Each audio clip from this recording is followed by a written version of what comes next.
kuna vitu hutaka uvipate, uvione. Kiwango chako cha kuweza kuhandle hivyo vitu, cha kuweza kusimamia hivyo vitu kiongezeke. Uwezi until you have the capacity to handle. Mpaka uwe na uwezo nacho. Kuna vitu hutakipata mpaka uwe na uwezo, kwa sababu neno la Mungu linasema hivi, atukuzwe yeye awezaye kufanya mambo ya ajabu mno, Waefeso 3:20, kuliko yale tunayoyaomba au tunayoyawaza, kulingana na nguvu itendayo kazi ndani yetu. Kiwango, kuongeza kile kiwango chako.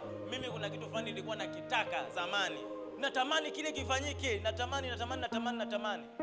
Nimeomba, hakuna kinatokea. Tafuta, hakuna kinatokea. Sasa siku moja Mungu ananionyesha kile kitu ninachokitaka ni kama ni kiatu kikubwa. Amenionyesha ni kiatu kikubwa, alafu mimi nikiingiza mguu wangu pale, yani mimi mwenyewe naona mguu, yani mguu unapwaya, yani ni bonge la kiatu, alafu mguu wangu unafanya nini? Unapwaya. Nikauliza nini? Uwezo, kwamba kile kitu ninachokitaka, ulimwengu wa roho sawa, lakini sina uwezo.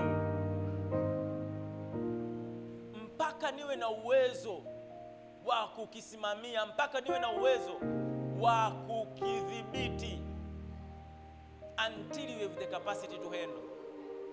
Mpaka uwe na uwezo nacho. Kuna vitu hutakipata mpaka uwe na uwezo.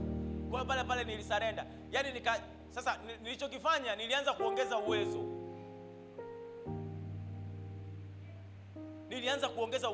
Kwa hiyo nikaanza kujenga uwezo wa ndani. Nikajengaje uwezo?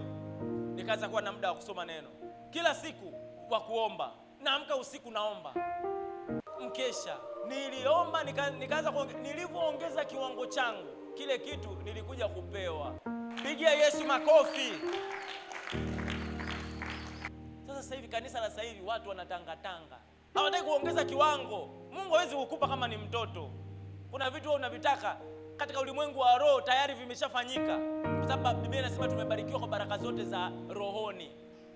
Sasa kiwango kisipokuwepo utaona, kwa sababu pengine kama kiwango kijafika utakuja uharibikiwa.